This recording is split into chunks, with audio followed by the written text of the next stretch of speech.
Hey everyone, Tankenstein here. In this video, I've got your very first gameplay and overview straight from the Storm Warning dev server of the Typhoon FGR.4. Yes, that's right, the Eurofighter Typhoon is finally here in War Thunder, and this is just one of 3 variants. The Germans get one, and the Italians also get one, which is just wonderful. But again, here we're going to be looking at the UK variant because it is pretty much the standard. Now that being said, this vehicle is, as you can see, hella fast. I don't really think that these stats are entirely accurate because if we were to look at the German variant, as you see here, 315 meter per second rate of climb, 20-second turn time, and a little bit lower top speed, whereas this is just way lower to the point where this just seems way too low for its battle rating. So we're gonna have to wait and see if anything gets updated before the server goes live, but I am expecting lots and lots of changes. But that being said, the weapons and all that it carries, these should be pretty standard. Now, as you can see, it has this modification tree, and I will show you exactly where this is in the tech tree in just a second. But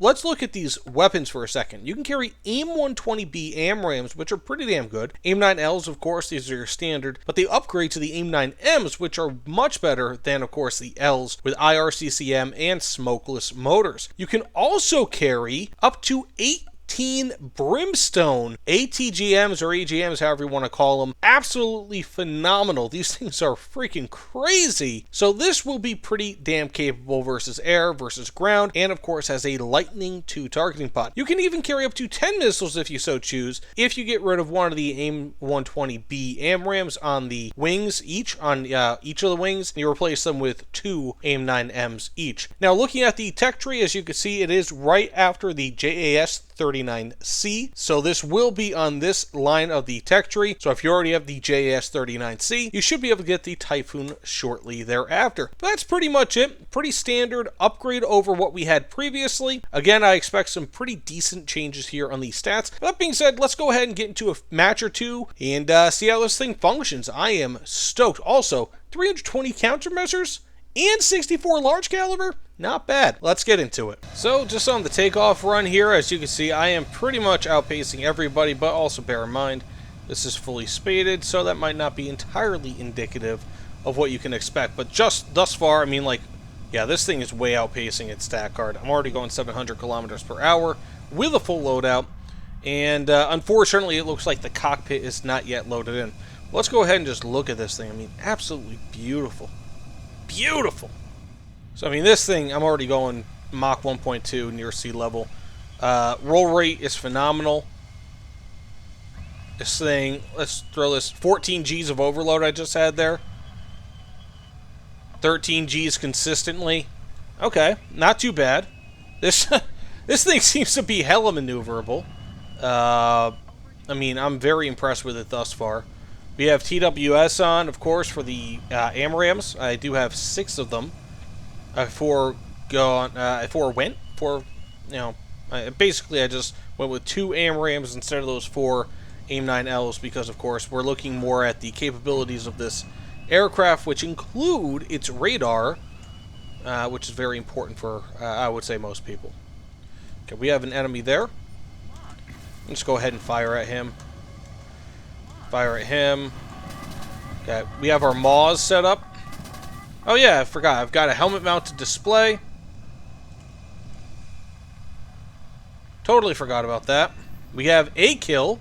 Not bad. MiG-29 over there.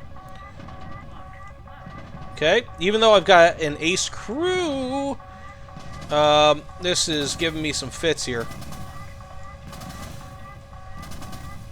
This Maw system, man. Holy cow. Just gotta go fire another one on him just to make sure I don't miss. Shouldn't matter. Okay, we have ourselves a kill. Or crit, rather, but it should be a kill. M120s tend to be pretty deadly. But I guess that's why I have so many, whatchamacallits. I'm gonna go ahead and switch over to the, not bad. Typically in these matches, okay, I got myself 2 kills and an assist. Now, bear in mind, typically in dev server matches, it's almost always going to be, oh, this thing eats fuel, by the way, but it's almost always going to be a bunch of bots that you have to fight. So I'm actually kind of surprised that there was just a lot of regular players. So that said, let's get into another match to see how this thing does.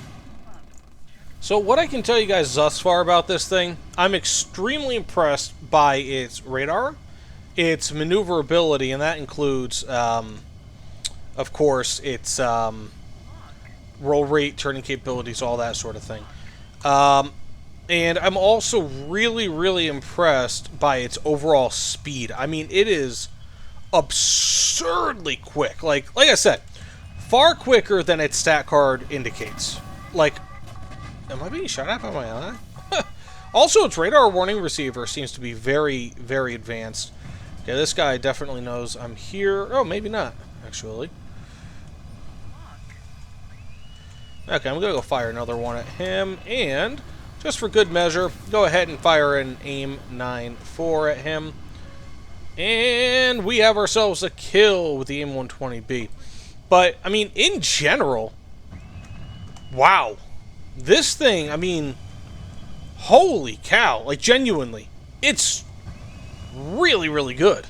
And, you know, again, bear in mind, we are playing in the dev server. I know, I just fired as CL13, whatever. But bear in mind, we are in the dev server, of course. But we'll go ahead and fire on him twice over. No, just once. Let's see if we can get ourselves that kill. No. Yeah, and we can. But bear in mind that, again, dev server, everything can change. But the radar on this thing, the amazing ease that I can actually log and just track enemies with it is just phenomenal. I mean, I'm genuinely impressed with this thing thus far. So as I said, let's just kind of go ahead and attach some brimstone, see how those are. Okay, so I'm going to go ahead and just lock onto this destroyer here. I've already kind of used it for target practice. Just look at this. Oh my goodness.